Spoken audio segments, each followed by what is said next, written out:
안녕하세요. 대출의 기술 안프로입니다. 다들 잘 지내십니까? 오늘은 세입자 퇴거자금에 대해서 말씀드려 보겠습니다. 세입자 퇴거자금 또는 전세보증금 반환자금 이런 용어를 쓰죠. 어쨌든 내 집에 살고 있는 세입자가 나갈 때 보증금을 반환해 줘야 되는 거죠. 근데 대출이 안 돼요. 대출이 안 되는 이유는 다양한 경우가 있어요. 예를 들어서 가장 흔한 경우는 DSR이 안 된대요. 또는 뭐 DTI가 안 된대요. 이런 경우가 있을 수 있겠죠. 받아야 되는 대출의 크기 대비 소득 증빙, 소득 자료가 너무 부족해서 안 나오는 경우가 아주 흔히 있을 것 같고요. 그 다음에 규제 지역 안에 다주택자는 또 어렵죠. 예를 들어서 집이 뭐 2개, 3개, 4개, 부럽네요. 많으면 일단 부럽습니다만, 어쨌든, 2주택자 이상. 그런데 내 세입자 보증금을 내줘야 될 그 해당 아파트 또는 주택은 규제 지역 안에 있는 겁니다. 그렇다면, 일단 세입자 퇴거자금 진행이 안 됩니다. 물론, 이런 경우도 있어요. 집이 2채이긴 한데, 세입자 내보내고 내가 그 집으로 이사 들어가고 내가 살고 있던 집은 팔 거야. 그러면 가능하죠. 그런 경우는 가능할 수 있어요. 물론 약속만 하는 걸로는 안 돼요. 난 내 집 팔고 저쪽 세입자 내보내고 내가 그 집으로 이사 갈 거니까 세입자 퇴거자금 다 해주세요 하면 약속만으로는 해주지 않습니다.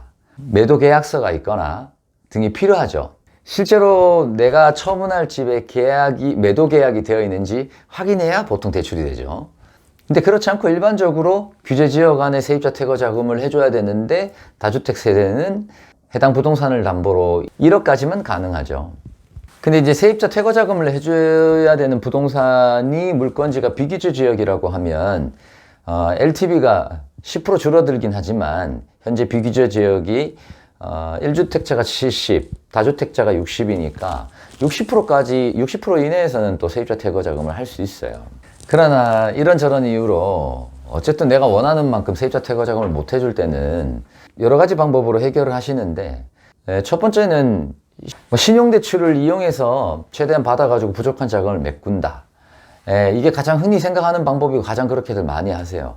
저는 그게 베스트 방법이라고는 생각을 잘 안 하는 편인데, 어쨌든, 그것도 하나의 방법이다. 그렇게들 많이 하고 계신다. 두 번째는, 사업자 대출을 많이 활용하시죠. 가계대출은 LTV 규제가 많이 돼 있으니까, 사업자 대출로 우회해서 하는 방법을 굉장히 많이 쓰게 되고, 금액이 큰 경우일수록 사업자 대출로 해결되는 경우가 대부분입니다. 그런데, 지금은 그렇게들 많이 해결을 하고 있지만 조만간 조금 어려워질 수도 있겠다. 왜냐하면 항상 그렇잖아요. 어떤 우회하는 방법, 불법은 아니지만 우회하는 방법, 합법적인 선에서 우회하는 방법들은 누군가에게 계속 모니터링 되고 있고 언젠가는 제재가 가해질 수 있다. 저는 사실 얼마 전에 2021년 10월 26일 날 발표한 가계부채 강화 방안이었나요? 거기 발표될 때 사실 이 우회하는 사업자 대출에서 나올 줄 알았는데 안 나오더라고요. 내년쯤에 추가 방안이 나올 수 있지 않을까요? 또는 그렇지 않더라도 이 사업자 대출에 대한 아마 검열이 좀 강화될 수도 있지 않을까, 그런 생각은 해보고 있습니다. 그러나 저러나 어쨌든 그렇게들 많이 하고 계신다. 그 다음 세 번째, LTV는 문제가 없는데 DSR 문제가 걸리는 분들 같은 경우는요, 소득을 우리가 이제 부부 합산할 수도 있지만 채무자를 삼자담보라고 해서 우리가 분리할 수도 있거든요.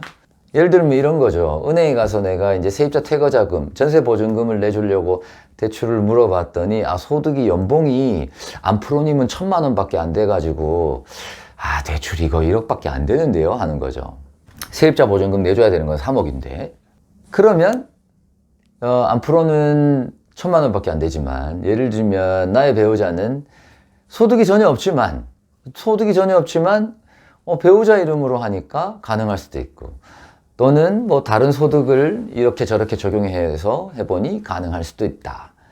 이 대출이라는 건요, 차주, 즉 채무자 기준입니다. 그래서 나는 부채가 많지만 나의 배우자가 부채가 없다면 배우자 이름으로 대출을 받는 방법이 가능할 수도 있습니다. 그리고 네 번째, 뭐 이도저도 안 되는 분들 생각보다 많아요.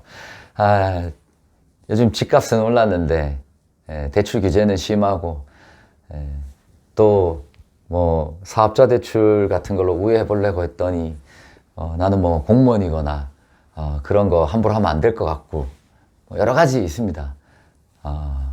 마음 아픈 얘기지만 대부 P2P 고금리 상품 또 써서 많이들 해결하고 계세요. 그래서 고금리지만 몇 달 썼다가 세입자를 다시 받아서 상환 처리하게 되거나 뭐 그런 경우들도 많고, 또는 그 집을 몇 달 뒤에 매도해서 정리하게 되는 경우도 있고요. 오래 써서는 안 되겠죠, 그런 고금리 대출은. 어쨌든 이렇게 세입자 퇴거 자금이 안 되는 경우는 몇 가지 이런 방법들로 대표적으로 해결되고 있습니다. 네, 오늘은 세입자 퇴거 자금 또는 뭐 전세 보증금 반환 자금에 대해서 말씀드려 봤습니다.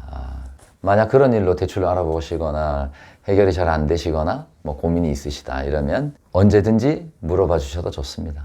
안프로였습니다. 다음에 또 좋은 컨텐츠로 돌아오도록 하겠습니다. 감사합니다.